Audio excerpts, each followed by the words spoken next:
Sobat Dunia Donghua, kita berjumpa kembali.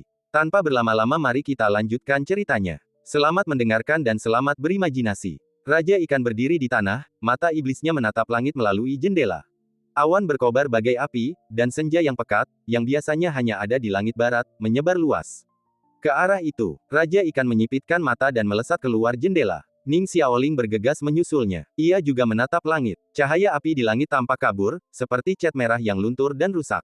Bumi berguncang, bebatuan berjatuhan, aula kayu bergoyang, dan ikan-ikan di danau Yuyue berlompatan. Banyak murid dari aula lain juga berlarian, menatap ngeri fenomena aneh yang terjadi di langit. Raja ikan terbang ke atas pohon besar. Ia menatap ke kejauhan, mata iblisnya semakin serius. Setiap kali terjadi peristiwa besar, fenomena aneh akan muncul di langit. Dan fenomena ini, ia telah melihat semuanya, dan ia tahu kengerian yang tak diketahui apa yang diramalkannya. Ia ketakutan, tak yakin kemana teror yang diselimuti senja ini akan mengarah. Sebuah firasat kuat dan buruk berputar-putar dalam diri Ning Xiaoling. Tanpa ragu, ia membuka tas harta karun pemberian Zuding. Di saat yang sama, di senja hari, seberkas api surgawi jatuh, bagaikan tombak yang dilempar dewa. Saat api itu menyala, api itu mengunci Ning Xiaoling. Meong, Raja ikan merasakan ada yang tidak beres, dan bulunya berdiri. Hukuman ilahi. Ini hukuman ilahi. Hukuman ini ditujukan pada Ning Xiaoling. Apa yang telah ia lakukan hingga menentang kehendak langit? Raja ikan tak sempat berpikir. Saat itu, karena tak memiliki alam, ia tak mampu menyelamatkan Ning Xiaoling. Pedang hukuman ilahi pun jatuh. Di atas kepala Ning Xiaoling, api itu menghadapi perlawanan, meledak ke segala arah. Seorang lelaki tua berambut seputih salju berdiri di udara. Ia mengulurkan tangannya, energi spiritual dunia bawahnya membentuk pertahanan yang dalam. Api hukuman ilahi menghancurkan pertahanan itu. Menghancurkan pula wilayah pertahanannya. Kekuatan tumbukan seketika itu juga meremukkan lelaki tua itu hingga terbanting ke tanah. Dengan suara keras, sebuah kawah yang dalam muncul di tanah, dan asap serta debu mengepul ke segala arah. Ning Xiaoling berdiri di sana, menatap sosok lelaki tua berjubah itu, masih ketakutan. Jika Zuding tidak memberinya tas harta karun ini, dengan wilayahnya sendiri, ia pasti sudah tewas seketika. Terima kasih banyak, Paman Guru. Ning Xiaoling tertegun sejenak, lalu membungkuk untuk mengungkapkan rasa terima kasihnya. Meskipun Zuding adalah seorang guru di puncak alam Istana Ungu, setelah menahan serangan ini, banyak rambut putih layu yang patah dan rontok. Ia menoleh, tampak sedikit malu. Apa yang sebenarnya terjadi? Apa yang kau sembunyikan? Tanya Zuding dengan ekspresi serius. Setelah hukuman surgawi yang tiba-tiba ini, gempa bumi berhenti lebih awal, tetapi fenomena aneh di langit tidak menghilang. Sebelum mati, ular berbulu itu memberitahuku sebuah rahasia tentang Tianzang dan penguasa dunia bawah, tetapi siapapun yang mengungkapkan rahasia para dewa, baik pemberi informasi maupun pendengarnya akan menderita bencana besar. Xiaoling tidak berani mengatakannya. Ning Xiaoling menggelengkan kepalanya pelan. Zuding bertanya, rahasia apa ini? Ning Xiaoling berpikir sejenak dan berkata, mungkin ini dendam antar dewa. Zuding mengangguk dan berkata, masalah ini seharusnya tidak ada hubungannya dengan kita. Setelah musibah ini, semuanya seharusnya baik-baik saja. Jika kau masih menyembunyikan sesuatu, tolong beritahu aku, atau aku akan membuat kesalahan besar. Ning Xiaoling mengangguk penuh semangat. Ia berpikir sejenak dan langsung teringat apa yang dikatakan Raja Obat kepadanya, oh, dan aku melihat Raja Obat. Zuding tidak terkejut, karena Raja Obat menjaga benda ajaib, alu Raja Obat. Ning Xiaoling berkata, Raja Obat mengatakan sesuatu kepadaku. Apa? Itu bukan pertanyaan, melainkan kejutan. Zuding berkata, Raja Obat berbicara kepadamu. Ning Xiaoling sedikit terkejut, bingung dengan reaksi Zuding. Dia menjawab, ya, Raja Obat berkata kepadaku, Kaisar tidak ada di istana, hati-hati. Zuding berkata dengan tegas, kau tahu, semua jenderal dunia bawah itu bisu. Mereka hanya berbicara kepada penguasa dunia bawah atau mereka yang memiliki sifat-sifat penguasa dunia bawah. Ning Xiaoling juga terkejut. Lalu aku ini apa? Zuding menatap gadis kecil itu dan berkata, apa kau tidak tahu rahasia yang kau sembunyikan? Ning Xiaoling menggelengkan kepalanya. Zuding tidak bertanya lebih lanjut. Dia mengulang kalimat, Kaisar tidak ada di istana, dalam hati, merenungkan artinya, tetapi tidak menemukan petunjuk. Kaisar, apakah ada orang di sekte roh kuno yang bergelar Kaisar? Tanya Ning Xiaoling. Kaisar, kedengarannya seperti seorang wanita, tetapi tidak pernah ada wanita di sekte roh kuno yang mengaku sebagai Kaisar. Zuding mendesah. Kalaupun ada, mungkin itu sudah masa lalu. Coba kupikirkan. Ning Xiaoling tidak berani menyela. Ia mendongak, menatap langit dengan cemas. Tak lama kemudian, berita dari luar dengan cepat mencapai sekte roh kuno. Sumber fenomena aneh itu ditemukan, letusan gunung berapi dahsyat di bawah laut tanpa keberuntungan, memicu tsunami dan cahaya merah menyala membumbung tinggi ke langit. Pada saat itu, di seluruh wilayah barat daya Middle Earth, tak terhitung banyaknya orang yang menatap ke langit. Pedang itu melewati 13 tingkat. Di balik 13 tingkat itu terdapat gunung pisau yang terkenal. Tebing hitam di kedua sisinya tertutup salju putih tebal, bergerombol di permukaan batu. Batu-batu aneh mencuat seperti pisau dan kapak tajam, menembus salju di sekitarnya. Di bawah, di antara dinding batu biru tua, sungai salju yang panjang berkelok-kelok di kejauhan, akhirnya menyatu dengan sungai Guangxia yang deras. Jika kau menjauhkan diri dari pusat konflik, akankah kau masih menghadapinya? Itulah pertanyaan Ning Changjiu saat itu. Akhirnya, pertanyaannya terpenuhi saat ini. Saat mereka terbang menembus gunung pisau yang tak berujung, langit menyala dengan cahaya jingga merah.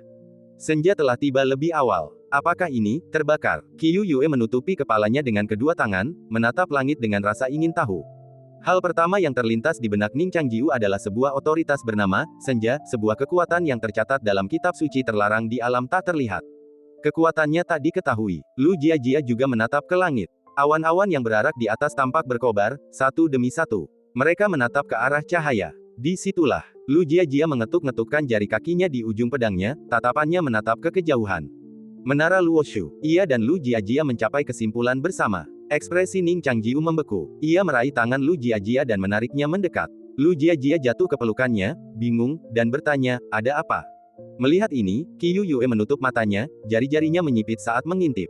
Ning Changjiu berkata dengan suara berat, ada seseorang di sini. Sebelum ia selesai berbicara, senja di langit tiba-tiba meredup. Energi pedang yang belum pernah terjadi sebelumnya menyerbu dengan kecepatan beberapa kali lipat kecepatan suara. Dalam senja yang sunyi, nyala api yang lebih terang melahap langit, menyerap semua warna. Pedang penekan keabadian masih jauh. Namun Lu Jiajia merasakan kehadiran pedang itu dari jauh. Ia mencoba menyerapnya dengan roh pedangnya, tetapi ia merasa mustahil. Pedang itu, yang mendekat dari jarak 100 mil, terlalu cepat untuk ditangkap oleh lautan kesadarannya. Secercah, ketakutan meledak di hatinya. Kembang api menyala di pupil matanya. Medan serang pedang penekan keabadian cukup untuk menutupi seluruh gunung pedang. Dalam sekejap, bahkan seorang kultivator di alam istana ungu pun tak akan mampu melarikan diri. Senja dan kematian datang bersamaan. Lu Jiajia tak mampu bereaksi. Ia hanya melihat pemuda di sampingnya melonggarkan cengkeramannya dan berdiri di hadapannya.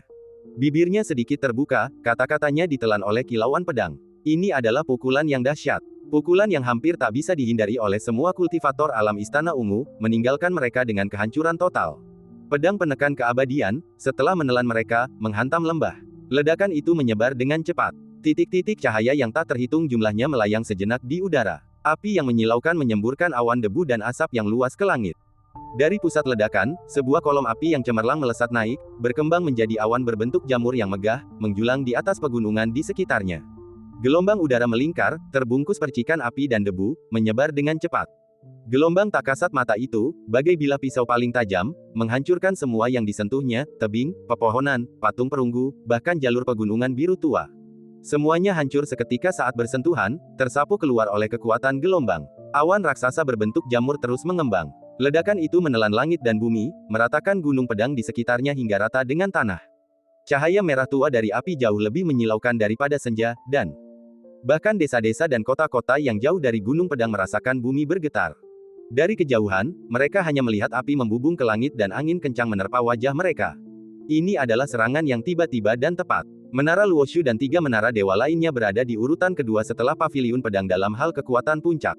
Kekuatan paviliun pedang berasal dari ahli pedang yang tak tertandingi, dan dalam hal fondasi yang kokoh, keempat menara dewa tak kalah tangguh. Mereka adalah kekuatan terkuat di bawah kerajaan dewa. Bagaimana mungkin seorang manusia bisa lolos dari serangan mereka? Karena masalah ini sangat penting, Tuan Chu membuat pengecualian dan mengaktifkan pedang penekan abadi untuk mengakhiri ancaman itu untuk selamanya. Di tepi ledakan, 4 pembawa pedang mendekat dari berbagai arah. Mereka mengendalikan pedang mereka, dan setelah beberapa putaran ledakan mereda, mereka berhenti tepat di arah reruntuhan. Ledakan mendadak itu berakhir. Awan menghilang, dan asap serta debu membubung ke langit, menutupi seluruh langit. Percikan cahaya masih berkelap-kelip di reruntuhan, seperti napas naga kuno. 4 pembawa pedang, terbungkus jubah dewa, menatap dengan tenang ke arah pusat reruntuhan, seolah-olah sedang berduka atas kematian. Di tengah reruntuhan, pedang penekan abadi yang dulu berharga dan agung telah kehilangan kilaunya, hanya seonggok besi tua yang terkubur di lubang yang dalam. Tak seorang pun berada di tengah. Pasangan Tao dan gadis kecil itu pasti telah tewas dalam panasnya ledakan yang hebat. Para pembawa pedang menuju ke pusat ledakan untuk menyelidiki. Tuan Chu menatap lempeng Hai He, ekspresinya tenang. Serangan itu persis seperti yang diharapkan, tanpa kejutan. Pedang penekan keabadian tetap menakutkan seperti sebelumnya. Sayangnya, puncak kekuatan abadi dan manusia ini selalu mengundang sesal. Alasan mereka tidak membunuh wanita misterius itu sebelumnya hanyalah karena ia memiliki kekuatan yang begitu besar. Kecuali pasangan Tao itu memiliki kekuatan yang sama sekali tidak ada peluang untuk melarikan diri. Tapi bagaimana mungkin kekuatan itu bisa direplikasi? Tuan Chu duduk diam sejenak. Tepat saat ia hendak menutup lempeng Hai He, tangannya tiba-tiba membeku di udara. Kejadian sekali lagi menentang harapannya. Setitik cahaya tiba-tiba muncul di lempeng Hai He. Cahaya itu tak jauh dari pusat ledakan, redup namun menyilaukan. Mereka, tidak, ia masih hidup. Bagaimana ini mungkin? Wajah Tuan Chu memucat, bibirnya gemetar, kata-katanya terbata-bata. Petugas itu, yang baru pertama kali melihat ekspresi Tuan Chu, buru-buru bertanya, ada apa, Tuan? Tuan Chu tiba-tiba berdiri dan dengan tegas menyatakan, ambil pedang kera kuno dan aktifkan platform mengejar abadi. Petugas itu, menyadari gawatnya situasi, menurut tanpa ragu. Saat titik cahaya yang melambangkan Ning Changjiu muncul kembali di lempeng Hai He, Tuan Chu tahu bahwa bahkan mereka yang memegang pedang itu pun tak dapat membunuhnya. Ia harus bertindak sendiri dan melenyapkan ancaman ini sesegera mungkin. Asap masih mengepul dari rambut panjang dan gelap Ning Changjiu, seolah sebagian besar kelembapannya telah terserap, ujung-ujungnya yang kering sedikit melengkung. Bulu kuduknya langsung hangus, dan sebagian besar pakaian putihnya menghitam. Gosokan tangannya dengan lembut akan merontokkan segumpal bubuk hitam. Untungnya, ia tidak mengalami kerusakan fisik yang serius, meskipun sensasi terbakar di dalam tubuhnya masih terasa. Ning Changjiu mencengkeram dadanya, menyembunyikan keberadaannya dengan teknik mencuri napas. Ia menyimpang dari rute aslinya, menuju hutan lebat yang digambarkan dalam peta Feng Shui. Ia hampir yakin penyergapan itu berasal dari menara Luoshu. Meskipun ia tidak tahu motif mereka, kekuatan pedang itu membuatnya ketakutan. Dalam kondisinya saat ini, ia rasa ia tidak akan bisa melarikan diri untuk kedua kalinya. Tentu saja, pedang penekan abadi terlalu berharga untuk digunakan dua kali melawan seorang kultivator alam Istana Ungu. Setelah pelarian yang panjang, kanopi pepohonan yang menjulang tinggi dan tak terputus muncul di depan.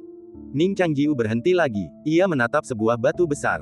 Pupil matanya mengerut ngeri. Di atas batu yang sebelumnya kosong, seorang pria dengan pedang tiba-tiba muncul. Tuan Chu, Ning Changjiu mengenalinya. Ia adalah salah satu pemimpin perjamuan Ibu Naga. Tuan Chu menatapnya tanpa ekspresi, pedang kera kuno di tangannya terhunus, ujung tajamnya terlihat. Apakah Anda dari menara Luoshu? Tanya Ning Changjiu. Tuan Chu mendesah saat menatap pemuda itu, rambutnya acak-acakan dan aura api yang samar. Dalam waktu setengah batang dupa, ia mengaktifkan formasi pengejaran abadi, yang dilengkapi dengan pedang kera kuno, dan mengejarnya dari jarak ribuan mil dalam sekejap.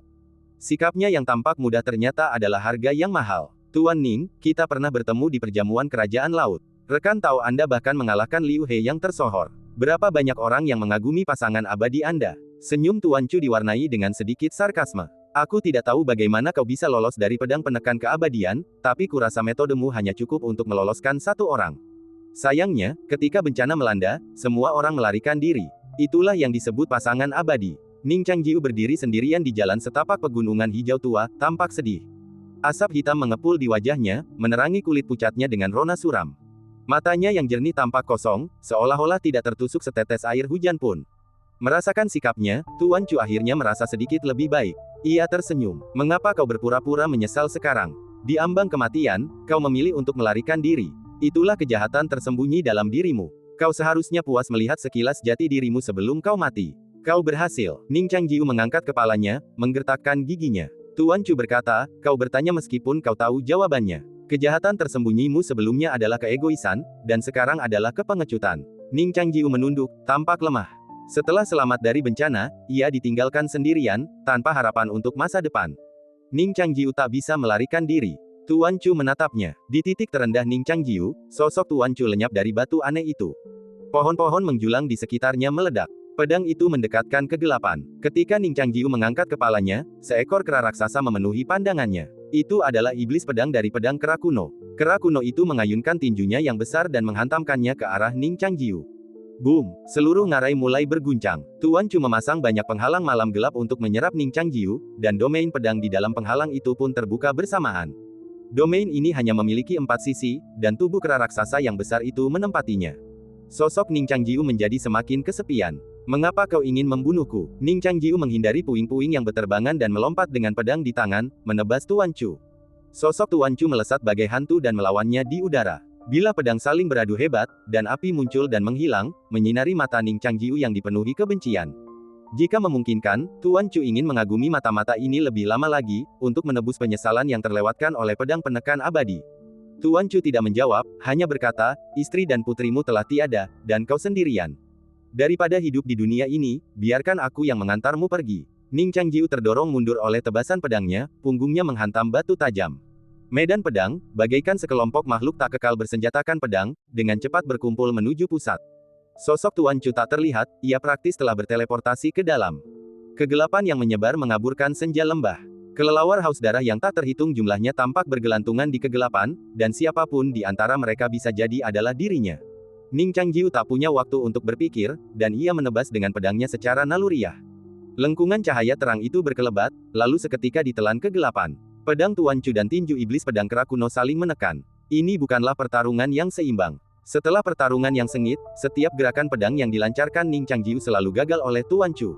Serangan tajam Tuan Chu menembus titik-titik terlemahnya, menciptakan celah sebelum langsung menembus titik-titik vitalnya, membuatnya tak bisa bernapas. Tinju kera kuno itu, bagaikan palu godam, menghancurkan energi spiritual pelindungnya satu per satu. Ning Changjiu kelelahan karena melawan, tangkisan-tangkisannya menguras seluruh tenaganya, membuatnya tak punya ruang untuk membalas. Setelah lebih dari 30 serangan, pedang Ning Changjiu patah, dan ia menerima pukulan keras di dada dari kera kuno itu, tulang rusuknya retak berderak. Tinju kera kuno itu membuat sosoknya tampak kerdil, membuatnya tampak seperti bola besi yang dilempar, bertabrakan dengan beberapa batu besar sebelum akhirnya berhenti. Darah mengalir di punggungnya. Hanya itu, Tuan Chu tampak kecewa melihat pemuda itu, terjepit jauh di dinding, menyemburkan darah, kelelahan akibat serangan pedang. Awalnya ia mengira sang master catur pasti punya rencana yang matang, dengan berbagai kemungkinan dan taktik yang tak terduga. Namun kini, pemuda ini tampaknya tak hanya munafik, tetapi kultivasinya pun biasa-biasa saja. Mungkin lolos dari pedang penekan keabadian telah menghabiskan terlalu banyak energinya. Ia berharap dapat memanfaatkan pertempuran ini untuk memperdalam pemahamannya tentang alam semesta dan mencapai jalan kelima dalam sekali jalan. Kemudian, ia akan mendapatkan sebagian kekuatan malam abadi, naik ke lantai 6 Luoshu, dan menjadi kultivator agung jalan kelima keempat. Kini, semuanya tampak sia-sia. Mari kita akhiri secepatnya. Teriakan panjang kera kuno itu mengguncang lembah. Tuan Chu berdiri diam, manusia, pedang, dan kera semuanya ditelan malam, menyatu dalam sekejap. Ia memasuki kondisi mistis. Aura pembunuh menyebar, dan kegelapan semakin pekat. Kegelapan itu nyaris pekat, tak tertembus cahaya. Domain pedang Tuan Chu mengunci posisi Ning Changjiu. Ibu naga mengkhianatimu. Dia menceritakan semua pertanyaan yang kau dan mendiang istrimu ajukan. Aduh, kau seharusnya tidak pernah bertanya tentang dewa-dewa menara Luoshu. Ini satu-satunya batasan dan tabu. Tuan Chu bermaksud membiarkannya mati dengan pikiran jernih. Kegelapan menyelimuti tubuhnya, dan pedang raksasa kera kuno itu bersembunyi di kegelapan, menusuk ke arah Ning Changjiu. Ini adalah serangan penuh kekuatannya. Meskipun ia membenci pemuda itu di dalam hatinya, ia tidak akan pernah sombong ketika ia benar-benar menghunus pedangnya. Ini juga merupakan kualitas yang dibutuhkan setiap kultivator yang dapat mencapai tingkat tinggi. Pedang Dewa Kematian menembus daging dan darahnya, dan malam abadi akan membuatnya tertidur panjang. Ning Changjiu mengangkat kepalanya dan menatapnya tajam. Tuan Chu merasa sedikit aneh. Dalam kegelapan seperti itu, ia seharusnya tidak melihat mata orang lain. Tapi ia melihatnya, benar-benar melihatnya. Itu adalah sepasang pupil yang bersinar dengan cahaya keemasan. Benar-benar ada cahaya yang menerobos kegelapan. Sebelum tinju kera raksasa itu jatuh, sesosok tubuh emas menjulang tinggi, berbalut baju zirah compang camping, mengayunkan tinjunya ke atas, menangkis tinju perkasa iblis pedang kera kuno. Gerakannya menyerupai naga kuno yang melayang ke udara. Tuan Chu merasakan sedikit bahaya, tetapi ia memilih untuk tidak mundur. Jika pedang itu menembus jantungnya, kematian akan menjadi akhir, dan tak ada taktik lain yang akan membantunya. Ning Changjiu, dengan tangan kosong, menggenggam pedang itu sekuat tenaga. Pedang kera kuno itu meronta maju, nyaris tak terjangkau jantungnya. Namun kemudian, sesosok tubuh tampak muncul di kegelapan. Dengan kemunculannya yang tiba-tiba, aura pedang yang dingin bersinar menembus kegelapan. Itu jelas sebuah pedang, namun terasa lebih seperti awan yang berlalu.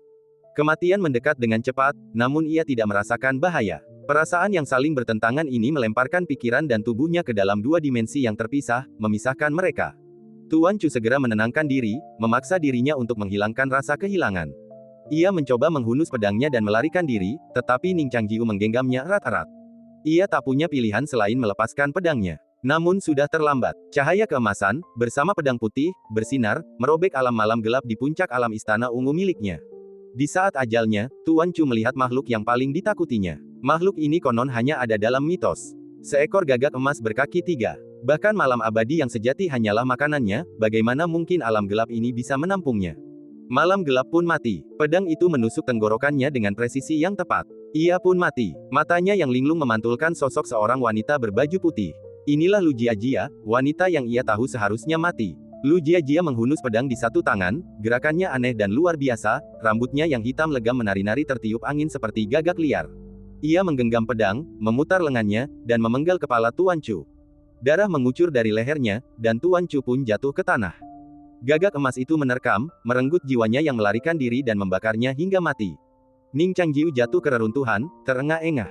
Ia mencabut pedang kera kuno yang telah menembus dadanya, lalu menggunakan kekuatan waktu untuk mempercepat penyembuhan lukanya.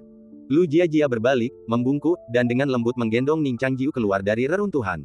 Jangan ambil risiko seperti itu lagi di masa depan. Lu Jiajia menegakkan tubuhnya, meletakkan tangannya di rompi Lu Jiajia, dan menyembuhkan lukanya. Qiu Yue duduk di tanah, ia menatap tubuh Tuan Chu dengan ketakutan, dan berkata dengan cemas, "Ibu. Ibu, siapa dia? Di mana kita tadi? Tempat itu kosong, sangat menakutkan."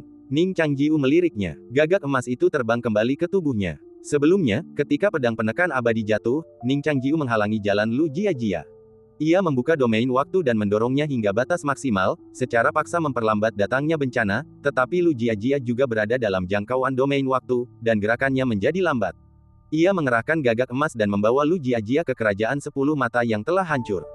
Kemudian, menggunakan domain temporal, ia dengan cepat melarikan diri dari pusat ledakan. Awalnya ia tidak berniat membawa Qiu Yue bersamanya, tetapi Qiu Yue menggenggam erat tangan Lu Jiajia. Ning Changjiu tidak punya waktu untuk berpikir dan langsung menyelamatkannya. Kedatangan Tuan Chu memang tak terduga, tetapi untungnya, ia telah membuat persiapan. Kondisinya buruk, dan bahkan dengan kekuatan gabungan Lu Jiajia, akan sulit untuk mengalahkan seorang guru yang lebih tinggi dari puncak alam istana ungu. Yang terpenting, pembawa pedang bisa mengejar kapan saja. Kecuali mereka bisa membunuh Tuan Chu seketika, mereka pasti akan musnah. Untungnya, gagak emas Ning Changjiu secara alami tahan terhadap malam kegelapannya, dan pedang amanat surgawi Lu Jiajia telah mencapai kesempurnaan. Bahkan, seorang guru yang tak tertandingi seperti Tuan Chu pun menemui ajalnya dengan tragis. Ning Changjiu tersenyum dan bertanya, "Seberapa kuatkah gagak emas kecantikan tersembunyi suamimu?" Lukanya telah sembuh, dan pendarahannya hampir berhenti. Lu Jiajia memeluknya dengan lembut, dan setelah mendengar apa yang dikatakannya, ia pun tertawa dan bertanya, "Kau begitu ahli dalam jurus ini, sudahkah kau menggunakannya berkali-kali?" Ning Changjiu berpura-pura menekuk jari-jarinya. Lu Jiajia mengangkat alisnya sedikit dan mencubit lengannya. Ning Changjiu berpura-pura kesakitan, lalu tersenyum dan memohon ampun.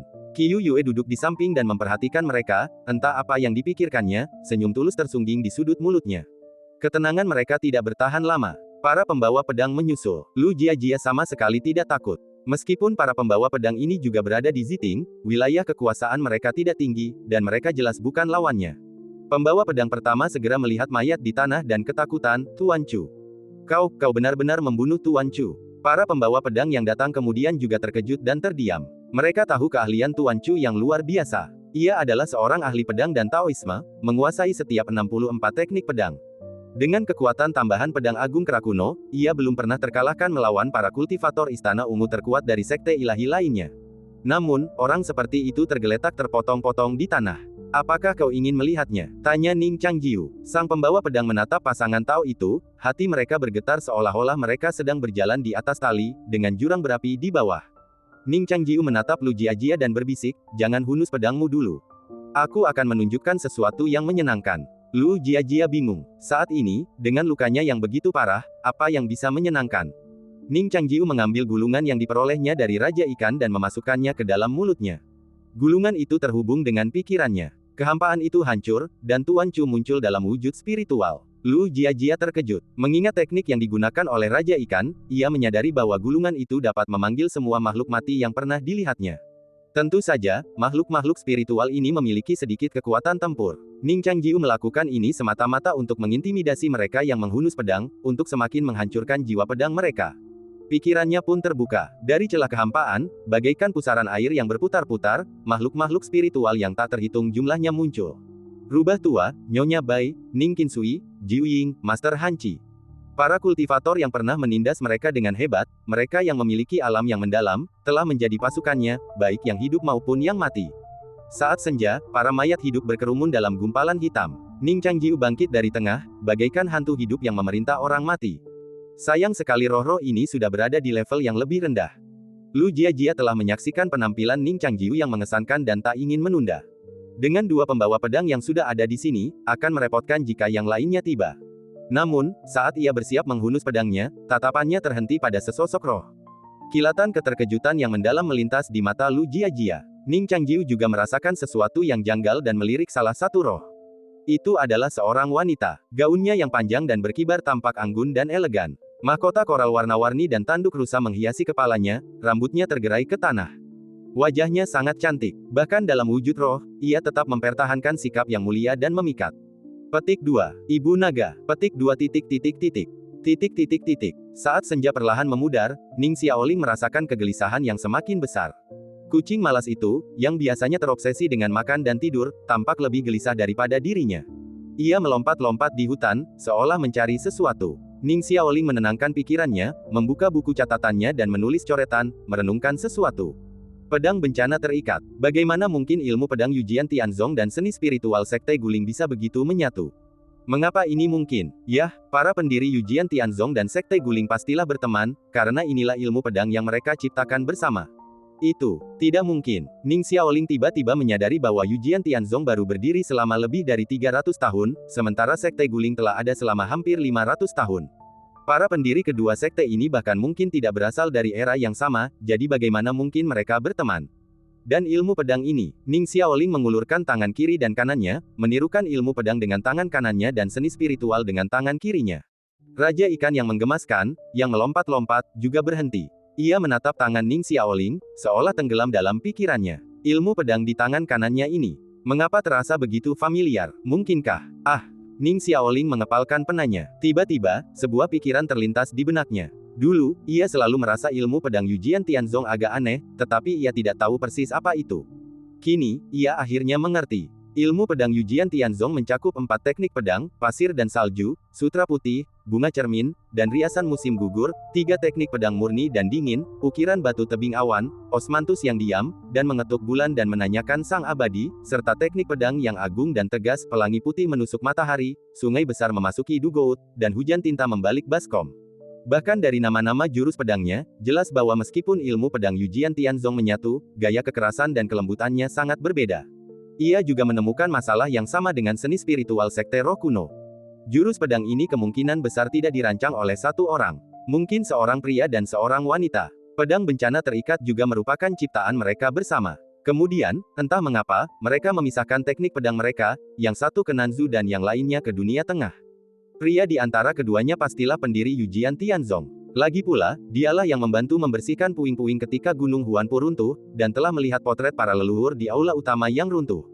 Jadi, wanita itu. Tapi Paman Zuding telah dengan jelas menyatakan bahwa pendiri Sekte Roh Kuno juga seorang pria. Apa yang terjadi? Ning Xiaoling terjebak dalam dilema lain. Meong, teriak Raja Ikan dari luar, membuyarkan lamunannya. Ning Xiaoling sedikit marah dan berkata, kalau kau mengerang lagi, aku tidak akan memberimu makan. Raja Ikan merasa dirugikan, berpikir, bagaimana aku bisa mengerang dalam kondisi seperti ini? Ia mulai meragukan identitas Ning Xiaoling. Orang ini, nama belakangnya Ning. Ilmu pedang ini, mungkinkah? Raja Ikan bertanya-tanya, apakah ia baru saja lolos dari sarang harimau dan mendapati dirinya di mulut serigala, dan sekarang ia mengakui kesalahannya. Cakar tajam melesat dari telapak kakinya. Ia memandang wanita muda ini, yang mungkin masih kerabat musuh-musuhnya, dengan permusuhan, ragu-ragu apakah akan menyerang. Ning Xiaoling merasakan permusuhannya dan berkata tanpa daya, aku baru saja mengatakan beberapa patah kata padamu. Ia mengambil beberapa ikan kering dan melemparkannya. Raja Ikan, memandangi ikan kering yang dipanggang di rumput, terdiam cukup lama. Akhirnya, ia menarik kembali cakarnya dan, dengan ekspresi malu, mulai memakan ikan kering itu.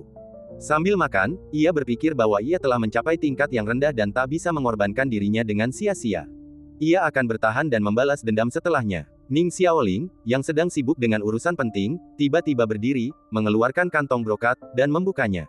Zuding merasakan hal ini, yakin itu adalah hukuman ilahi lainnya, dan bergegas menghampiri. Ning Xiaoling duduk tanpa cedera di kursinya, sementara kucing putih itu makan ikan di luar. Semuanya tampak damai. Zhu Ding menghela napas dan berkata, "Leluhur kecil, mengapa kau memanggilku ke sini lagi?" Ning Xiaoling bertanya dengan serius, "Apakah leluhur itu benar-benar manusia?" Zhu Ding, bingung dengan pertanyaannya, berkata, "Tentu saja. Ada juga potret leluhur di Istana Sembilan Neter. Apakah kau ingin aku melihatnya?" "Ya," Ning Xiaoling mengangguk. Zhu Ding tidak menyangka Ning Xiaoling akan setuju begitu saja. Ia melambaikan lengan bajunya dan berkata, "Aku hanya mengatakannya dengan santai. Kau masih jauh dari cukup memenuhi syarat, jadi aku tidak bisa membawamu ke paviliun guru leluhur." Ning Xiaoling dengan cemas berkata, "Kau bisa menerimaku diam-diam. Aku akan mengikutimu, berpura-pura menjadi pelayan pembawa pedang atau semacamnya." Zhu Ding tertawa, "Itu tidak akan berhasil. Para tetua di Istana Sembilan Neter akan melihat kita dan menuduhku tidak menghormati usiaku." Ning Xiaoling berkata dengan cemas, "Tapi aku benar-benar punya sesuatu yang penting untuk dilakukan." Zhu Ding bertanya, "Ada apa? Apakah ini ada hubungannya dengan kaisar itu?" Ning Xiaoling mengangguk penuh semangat, "Ya." Zhu Ding berkata, "Apa hubungannya ini dengan guru leluhur?" Ning Xiaoling menundukkan kepalanya, pikirannya dipenuhi kecemasan. Guru leluhur, Yujian Tianzong, Sekte Guling, Kaisar, Mu Lingtong. Tiba-tiba, sebuah inspirasi muncul di benak Ning Xiaoling, dan sebuah pikiran yang menakutkan, hampir tak terbayangkan, muncul. Apakah guru leluhur memiliki titik merah di antara alisnya? Dan matanya seperti ini, ekspresinya seperti ini, gerakan tangannya. Oh, benar, apakah ada bagian kecil dari tulang alisnya yang hilang? Ning Xiaoling bertanya dengan cepat. Semakin Zhu Ding mendengarkan, semakin terkejut ia, "Apakah ini yang kau lihat di Linggu? Apakah leluhur itu benar-benar seperti ini?" Ning Xiaoling merasakan jantungnya berdetak lebih cepat. Zhu Ding berkata, "Sangat mirip dengan yang kau gambarkan. Aku tidak melihatnya di Linggu. Aku melihatnya di sekte kita. Itu Yujian Tianzong. Dia juga pendiri Yujian Tianzong kita." Seru Ning Xiaoling. Petik 2. Apa? Zhu Ding tidak mengerti. "Aku tahu." Pikiran Ning Xiaoling tiba-tiba menjadi jernih, pendiri Yujian Tianzong kita adalah pendiri Sekte Guling. Dia dan Mu Lingtong bekerja sama menciptakan teknik pedang. 100 tahun kemudian, sang pendiri pergi ke Nanzhou dan mendirikan kembali sekte tersebut, sementara Mu Lingtong tetap di sekte tersebut. Mereka pastilah rekan Tao. Zhu Ding mengerutkan kening. Dia juga terkejut, tetapi dia tidak mengerti maksudnya. Sekalipun apa yang dikatakannya benar, itu hanyalah gosip lama. Ning Xiaoling belum bisa memahaminya untuk saat ini. Dia merasa ada sesuatu yang berbahaya tersembunyi di balik ini. Apa itu? Tiba-tiba ia mendongak dan bertanya, "Mungkinkah Mu Lingtong masih hidup?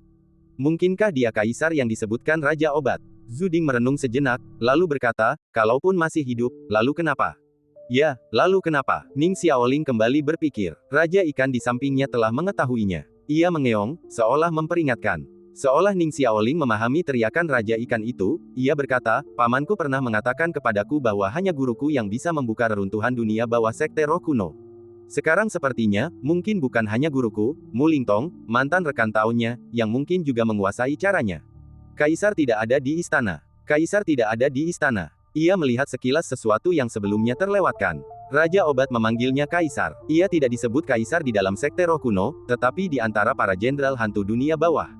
Ini adalah makna yang sama sekali berbeda. Zhu Ding telah memberitahunya bahwa menurut catatan leluhur, Mu Lingtong pernah berkelana jauh ke dunia bawah, tak pernah ditemukan lagi, jasadnya lenyap. Semua orang mengira ia telah meninggal. Namun sebaliknya, bukan saja ia mungkin tidak mati, tetapi ia mungkin telah mendapatkan sesuatu di dunia bawah, menjadi apa yang para jenderal dunia bawah sebut Kaisar. Ning Xiaoling tak pernah menyangka dirinya secerdas ini. Namun, Kaisar tidak ada di istana, jadi kemana ia pergi? Pada saat itu, di laut tanpa keberuntungan, ombak yang menjulang tinggi bergulung-gulung seperti binatang laut raksasa yang menerobos permukaan, tubuh mereka membengkak, cakar mereka terbuka, dan buih-buih putih berhamburan menuju pantai. Master lantai ketujuh, yang mengenakan jubah dewa, menatap senja yang semakin gelap. Ia dengan santai mengulurkan tangan dan menangkis tsunami yang dahsyat itu. "Hanya itu yang kau punya?" tanya Master lantai ketujuh dengan dingin. Ia datang untuk menculik seseorang. Seluas apapun negara laut, jika terputus dari semua ikatan, ia akan menjadi seperti pulau terpencil. Ia bermaksud menculik ibu naga dari negara laut. Ini merupakan langkah krusial dalam kelahiran Tianzang. Di seluruh dunia tengah, tak ada tubuh lain sesempurna dan semurni ini, yang layak menjadi tempat tinggal dewa. Para penguasa menara Luoshu bersatu, menyegel negara laut sepenuhnya. Terpenjara di dalam istana Kaijuan, ibu naga tak punya tempat untuk melarikan diri. Di istana Kaijuan, ibu naga bangkit, gaun mutiaranya berkibar. Ia turun dari singgasananya yang terbuat dari air laut, melintasi tanah istana yang bagaikan bima sakti, dan perlahan berjalan keluar. Senyum tersungging di wajahnya. Puncak ini adalah puncak Tongji, puncak tertinggi kedua di Middle Earth Barat Daya. Ribuan tahun yang lalu, seekor rubah dewa dengan jantung 7 lubang melarikan diri ke sini. Ia tak pernah membayangkan bahwa itu adalah tebing terjal, tempat guntur yang terkumpul telah berubah menjadi genangan air, sehingga mustahil untuk diseberangi. Para dewa yang mengejarnya sudah menunggu di sana, dirantai menembus tulang-tulangnya dan dipenjara. Kemudian, ekor rubah itu dipotong, jiwanya dilucuti dari tubuhnya, tulang-tulangnya dibakar menjadi abu, dan tubuhnya dikeluarkan isi perutnya dan dipotong-potong. Inilah akhir hidupnya. Di bawah puncak yang menjulang tinggi, seorang pria berjubah dewa abu-abu keperakan yang dicat emas setengah melayang di atas tebing, sosoknya berkilauan dengan cahaya keemasan. Sambil menunjuk puncak yang menjulang tinggi, ia melanjutkan, ini adalah batu darah ilahi, yang terbentuk dari darah rubah iblis berekor 9. Kala itu, rubah berekor 9 itu telah mencapai puncak jalan kelima, tetapi setelah melahap jantung 7 lubang, kultivasinya mencapai tingkat yang baru. Ia hanya perlu menyelesaikan ritual untuk memasuki salah satu dari 3 alam legendaris dan naik ke surga. Siming, mengenakan topeng rubah, berdiri diam di balik jubah ilahi, di bawah puncak Tongji. Cahaya yang menembus lautan awan jatuh ke jubahnya yang berwarna hitam pekat. Angin yang berhembus sepanjang tahun di lembah meniup rok dan rambutnya. Ia mengenakan sepatu bersulam berwarna murni yang elegan, dan rumput tipis nyaris tak menutupi pergelangan kakinya yang ramping. Saat itu, ia sedikit mengangkat kepalanya yang ramping, tatapannya tertuju pada pria berjubah ilahi yang melayang di langit. Pedang hitam yang tersampir di punggungnya berkilau seperti baja, bergetar pelan. Pedang panjang dan lurus itu menjuntai miring dari bahu kanannya, melintasi punggung rampingnya dan dengan lembut bertengger di ujung pinggulnya. Siming menatapnya dan bertanya, apakah kau pikir aku iblis rubah? Pria berjubah dewa itu menggelengkan kepalanya sedikit, aku hanya mendesah bahwa nasib kita serupa. Menara Luoshu telah mengejarmu selama 2 bulan dan telah menyia-nyiakan pedang untuk menekan yang abadi. Sekarang kau telah melarikan diri ke sini, kau sangat mirip dengan rubah berekor 9. Siming mendesah ringan, iya. Tapi orang yang memburu dan mengeksekusi rubah berekor 9 adalah seorang pendeta tinggi di bawah pangkat dewa, dan kau jauh lebih rendah darinya. Pria berjubah dewa itu tidak menyangkalnya, dan berkata, yah, tapi kau baru saja memasuki jalan kelima, dan kau juga tidak sebaik rubah dewa saat itu. Di balik topeng, bibir Siming sedikit melengkung, dan di matanya yang dingin, senyum terpancar bagai angin sepoi-sepoi. Siming berkata, aku tahu kau, Menara Luoshu, ingin membangkitkan dewa tertentu, tapi aku tak peduli. Pria berjubah dewa itu bertanya, lalu apa yang kau lakukan di sini? Untuk mengambil jantung 7 lubang legendaris yang terkunci di puncak Tongji. Siming tersenyum tipis, jantung 7 lubang itu sudah lama direbut. Pria berjubah dewa itu, ragu akan kebenarannya, berkata, aku penasaran. Mengapa orang sepertimu tiba-tiba muncul di dunia tengah? Apakah kau mengasingkan diri di Sekte Dianhuan atau Sekte Guling, salah satu generasi tua? Jika ya, aku mungkin akan mempertimbangkan untuk memberimu kesempatan. Siming menggelengkan kepalanya sedikit. Aura dewa yang terpancar dari pria berjubah dewa itu semakin dingin. Aku memang salah satu generasi tua. Siming dengan lembut menghunus pedang hitam dari punggungnya. Pedang itu meluncur perlahan di kulitnya, kilaunya seperti air. Tapi aku bukan leluhur sekte tertentu, melainkan leluhur kalian semua. Saat pedang hitam itu ditarik dari punggungnya, seluruh puncak Tongji meredup. Pria berjubah dewa itu menatapnya dengan tenang. Ia berkata, siapapun dirimu, puncak Tongji adalah benteng yang kokoh, dikelilingi ladang ranjau di 3 sisinya. Sebagai pemula 5 jalan, kau tak bisa melarikan diri. Ya, Siming mengangguk pelan. Itulah mengapa aku memilih tempat ini, karena tak seorang pun di sini bisa menyelamatkanmu. Sombong. Pria berjubah dewa itu juga menghunus pedangnya. Pedang itu adalah pedang batu, bilahnya memiliki jejak samar air yang mengalir, menyerupai huruf-huruf emas kuno. Angin puyuh puncak Tongji diserap oleh pedang mereka, membentuk 2 bola mata besar yang saling berhadapan. Puing-puing dan kayu yang patah terangkat oleh angin kencang, saling kusut, dan langsung hancur menjadi debu, terkoyak menjadi potongan-potongan panjang yang melingkar. Aku akan mengajarimu, Master Lantai 8. Biarkan aku melihat dunia nyata dari wakil komandan Menara Luoshu. Siming berkata dengan dingin. Ia berjalan perlahan menembus angin kencang, jubah hitamnya berkibar-kibar, langkahnya mantap, energi pedang di dalam dirinya meningkat di setiap langkah. Master Lantai 8 menanggalkan jubah sucinya, memperlihatkan separuh tubuhnya yang tak manusiawi. Tubuhnya, yang dijalin bagai simbol suci keemasan, kaya warna, dipenuhi keindahan agung dan sakral. Tubuh unicorn, sudah lama tak berjumpa, kata Siming sambil tersenyum tipis. Tubuh unicorn adalah salah satu anugerah tertinggi yang dianugerahkan para dewa kepada umat manusia, wujud bak dewa setengah dewa yang hampir abadi. Master Lantai 4 Menara Ilahi juga dianggap sebagai sejarawan yang dipercaya oleh surga. Master lantai 8 sedikit bingung, ia tak menyangka wanita ini begitu berpengetahuan.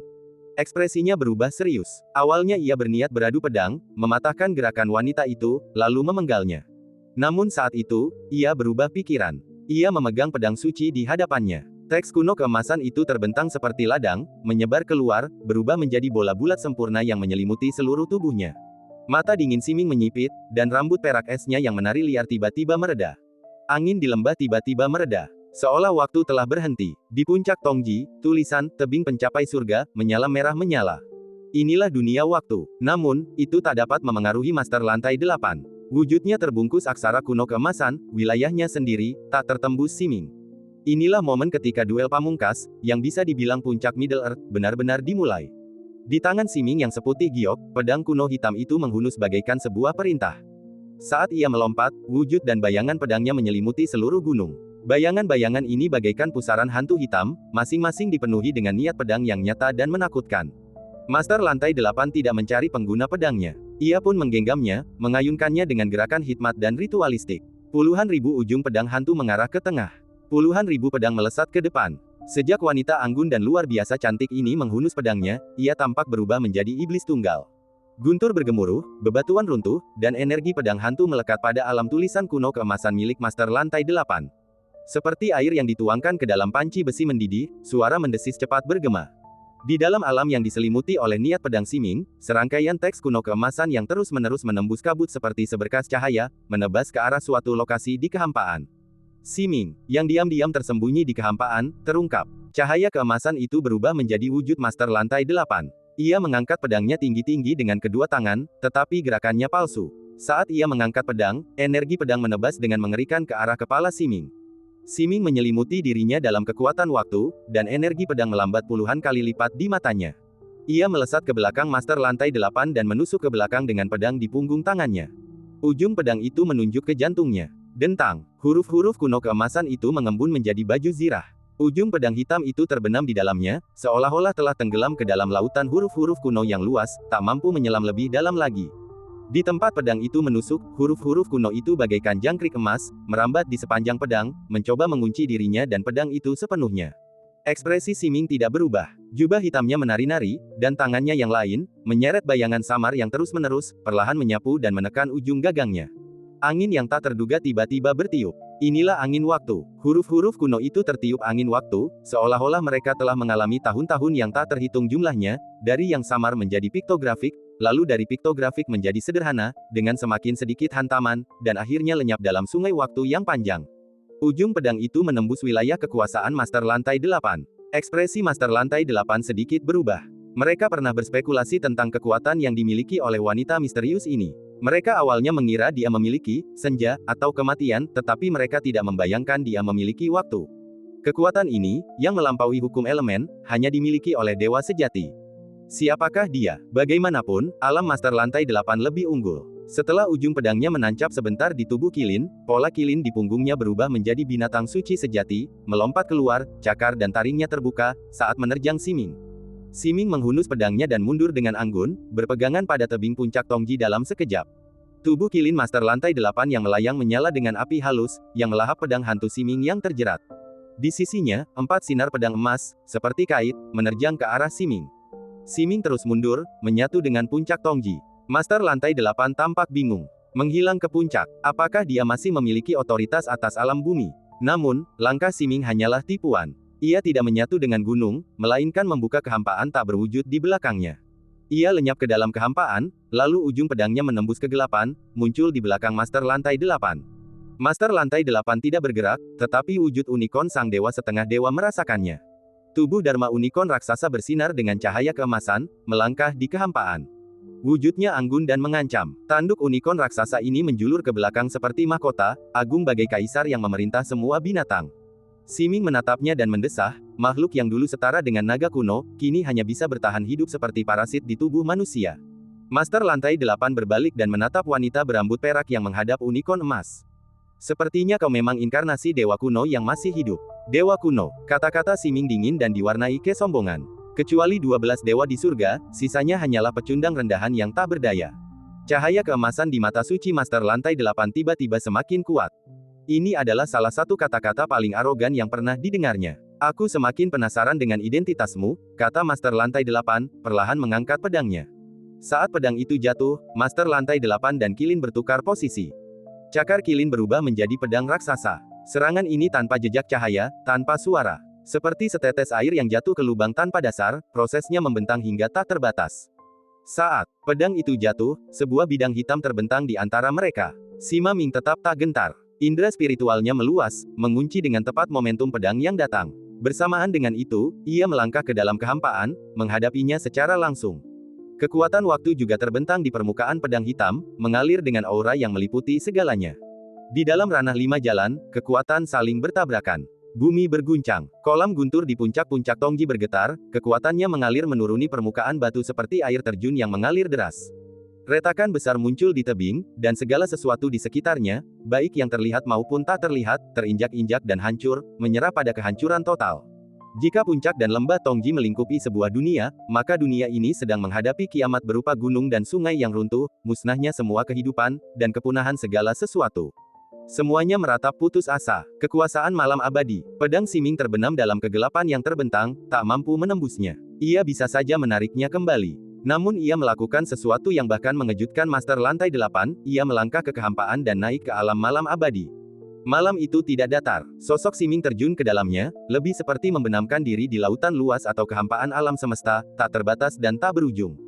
Siming menatap kegelapan luas di hadapannya, tak tergerak. Berjalan ke dalam perangkap, ekspresi Master Lantai 8 sedikit bingung. Ia terpaksa menggunakan otoritasnya sebelum waktunya, pada dasarnya menyerahkan kartu truf, yang hanya berfungsi sebagai langkah defensif.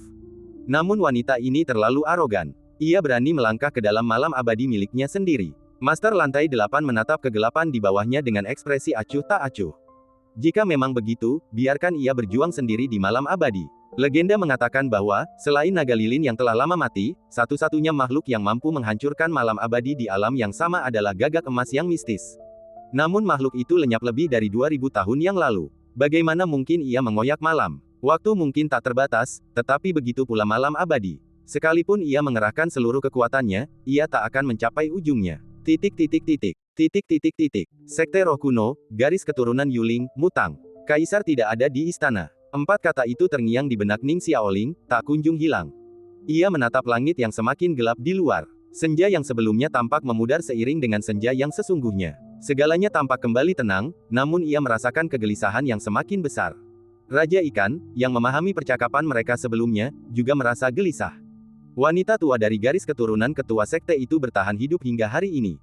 Ia telah menyelami dunia bawah dan tak hanya selamat, tetapi bahkan mendapatkan gelar kaisar.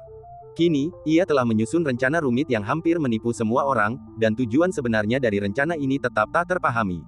Perasaan samar ini adalah yang paling tidak nyaman. Wanita tua ini, Raja Ikan memikirkannya dan menyadari bahwa ia tampaknya semakin tua. Sayangnya, semakin tua ia, semakin takut ia akan kematian. Kini ia hanya berharap Ning Xiaoling bisa menjauh dari pusat perselisihan dan tidak mendatangkan malapetaka bagi dirinya sendiri.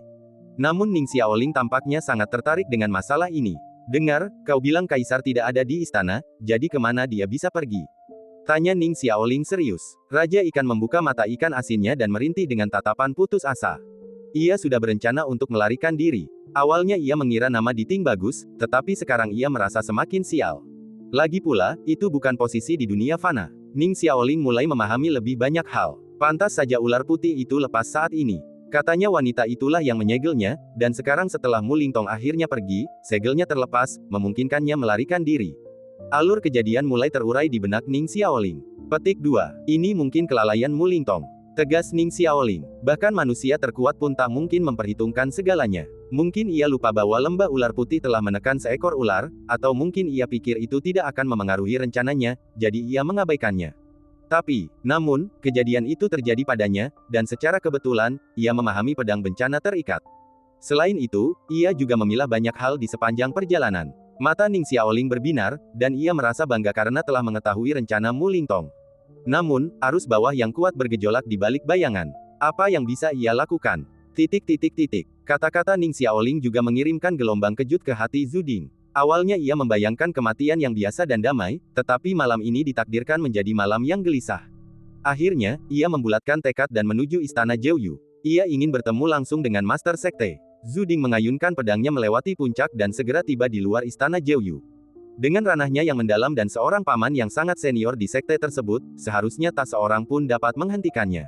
Namun, seorang tetua agung lainnya, di puncak istana ungu, berdiri berjaga di jalan setapak. Zhu Ding, mengapa kau tidak tinggal di paviliun rohmu? Apa yang kau lakukan di sini? Tanya tetua agung. Zhu Ding berkata, aku akan menemui master sekte. Ada sesuatu yang mendesak untuk kubicarakan. Tolong jangan hentikan aku. Tetua agung menggelengkan kepalanya, tidak hari ini. Mengapa? Istana Jiuyu telah disegel. Disegel. Siapa yang memerintahkannya? Master sekte sendiri. Zhu Ding terkejut. Kata-kata Ning Xiaoling bercampur dengan beberapa praduga dalam dirinya. Ini adalah momen paling goyah dalam hidupnya sejak ia memasuki Dao. Ia menenangkan diri dan bertanya, mengapa ketua sekte mengeluarkan perintah ini? Tetua agung menjawab, saya tidak tahu. Saya hanya bertanggung jawab menjaga istana. Zhu Ding menatap keindahan istana 9 neter yang mencekam di senja hari, wajahnya muram. Sisa-sisa dunia bawah terhampar di bawahnya. Ia merasakan kengerian, seolah-olah istana 9 neter akan terbakar kapan saja oleh api neraka yang merah menyala, menyelimuti 10 meridian. Untungnya, kejadian ini tidak terjadi. Senja terasa tenang, menyelimuti dunia. Saat itu senja, tetapi mata Siming melihat malam yang tak berujung. Dalam kegelapan ini, ia melihat banyak sekali orang. Mereka semua adalah orang-orang yang pernah muncul dalam hidupnya, banyak yang tak dapat ia ingat lagi. Namun, jauh di lubuk hatinya, ia mengingat mereka, memantulkannya dalam kegelapan malam. Siming, dengan pedang hitam di tangan, berjalan menembus kegelapan malam, menebas mereka yang muncul di benaknya satu per satu. Semakin jauh ia melangkah, semakin jelas wajah mereka. Langkahnya melambat, dan tebasan pedangnya semakin berat. Ia melihat iblis-iblis yang pernah ia bunuh di masa lalu, Yechu, dan bahkan sang dewa. Terselubung kabut misterius, sosok sang dewa menjadi samar. Ia melangkah maju selangkah demi selangkah. Seorang pemuda berpakaian putih berdiri di kehampaan, tangannya terlipat di lengan baju, dan tersenyum padanya. Siming terdiam sejenak, menatapnya, sedikit senyum tersungging di wajahnya. Malam abadi itu panjang. Jika kesengsaraan iblis batinia adalah introspeksi Ziting, maka malam abadi adalah kesengsaraan spiritual semua kultivator. Dan kesengsaraan ini tak terpatahkan. Karena di malam abadi, berapapun proyeksi iblis batinia yang kau bunuh, itu akan sia-sia. Kaulah satu-satunya makhluk hidup di sini, dan hanya dengan menaklukkan dirimu sendiri kau bisa lolos dari kesengsaraan. Bunuh diri adalah satu-satunya solusi. Setelah beberapa saat yang lama, Siming mengayunkan pedangnya, memenggal Ning Changjiu, lalu menyaksikan sosok pemuda berbaju putih itu perlahan menghilang. Ia terus maju. Di penghujung malam abadi, terbaring iblis batinia terbesarnya. Ia adalah seorang perempuan berbaju putih, yang wajahnya tak terlihat. Ia adalah sosok yang samar di malam hari, bagai bulan yang terang. Bertahun-tahun yang lalu, ia telah menyaksikan adegan itu, perempuan ini, dengan pedang yang berkilauan di bawah sinar bulan, memenggal kepala dewa guru ilahi. Itu adalah satu pukulan, begitu fatal sehingga bahkan keabadian pun gagal menyelamatkannya. Dewa guru ilahi adalah surga. Pada saat itu, surga dan hati daunnya runtuh bersamaan. Aduh, Siming mendesah pelan menembus malam abadi. Ia menatap perempuan berbaju putih itu dan berkata perlahan. Mereka, sebagai manusia, selalu percaya pada ide konyol itu. Kenyataannya, mengalahkan diri sendiri itu sangat mudah. Yang benar-benar tak bisa kukalahkan, adalah kau. Angin bertiup menembus malam abadi. Sosok Siming yang menjulang tinggi dan nyaris sempurna tergambar di malam abadi. Cahaya bulanlah yang membingkainya. Seekor burung bulan terbang tinggi ke angkasa. Di kaki master lantai 8, angin kencang tiba-tiba berhembus. Malam abadi pun terbelah. Dari dalam celah, burung bulan menari dengan anggun, dan Siming terbang tinggi di angkasa. Master lantai 8 mengayunkan pedangnya untuk menangkis. Waktu mengalir kembali ke momen sebelum gerakan menangkisnya. Pedang itu menembus pertahanannya, menghantam dadanya dan mengangkatnya ke udara. Puncak-puncak dan bebatuan hancur berkeping-keping, dan kolam-kolam guntur meledak satu demi satu. Retakan muncul di tempat ujung pedang bertemu tubuh unicorn itu. Master lantai 8 tak habis pikir bagaimana ia bisa menembus malam abadi. Semuanya terjadi begitu tiba-tiba sehingga ia tak sempat mengantisipasi gerakannya. Setelah waktu berputar kembali, ia tertusuk pedang hitam dan terangkat ke udara. Ia masih tak percaya akan kalah. Seekor unicorn emas muncul dari punggungnya, membentangkan kerangka dan wujudnya. Siming menatapnya dengan mata dingin. Sesuatu yang membuat Master lantai 8 ngeri kembali terjadi. Saat Siming menatapnya, unicorn emas yang angkuh itu tak berani bergerak. Penekanan garis keturunan. Master lantai 8 benar-benar terkejut. Siapa kau? Siapa kau? Setelah memasuki 5 jalan, domain temporal Siming menjadi jauh lebih fleksibel. Dengan jentikan pikirannya, domain itu meluas lagi. Tubuh unicorn abadi Master lantai 8 terkurung di dalamnya, dan mulai menua dengan jelas. Sudah kubilang, seorang pendeta tinggilah yang mengejar rubah berekor 9 itu sampai ke titik ini, dan kau, jauh lebih rendah darinya. Seiring tubuh unicorn master lantai 8 menua, pedang Siming menembusnya sedikit demi sedikit. Kekuatan spiritual, Dao, dan otoritas master lantai 8 hancur total. Siming mendesah pelan, akulah dia. Mata master lantai 8 melebar, tak percaya. Bagaimana ini mungkin? Pupil matanya perlahan meredup. Siming berjalan menembus awan, mengenang masa lalu, senyumnya memudar. Ia telah mengejar iblis rubah yang melahap hati orang suci di sini, membunuhnya, dan memenjarakan tubuhnya di puncak Tongji. Kemudian, ia menghadiahkan hati yang indah itu, yang berisi 7 lubang, kepada mentornya, Yechu. Kemudian, Yechu meninggal, dan hati yang berharga itu diberikan kepada pemuda berbaju putih terkutuk itu. Ia bahkan kurang menjadi orang suci setelah melahapnya. Sayang, betapa sia-sianya hati orang suci. Siming menerobos lautan awan dan melayang ke langit yang dingin. Senja telah memudar, dan di langit malam yang diterangi cahaya bulan, lautan awan yang luas bermandikan cahaya bulan, dunia kelabu keperakan yang bagaikan mimpi. Cahaya pedang, seperti bulan sabit, mengukir sabit di langit. Tubuh master lantai 8 terkoyak, jiwanya tercerai-berai, dan ia jatuh menembus awan. Cahaya pedang itu bertahan lama. Maka, 2 bulan sabit muncul di langit. Seorang wanita berjubah hitam dan berambut perak berdiri di atas lautan awan yang bagaikan mimpi. Di dunia yang tenteram ini, 2 bulan sabit yang ramping itu menyerupai alisnya. Setelah sekian lama, Sima Ming turun dari awan, sosoknya melesat ke kehampaan, membubung tinggi menuju menara Luoshu. Pada saat yang sama, di Haiguo, di Istana Abadi Kaijuan.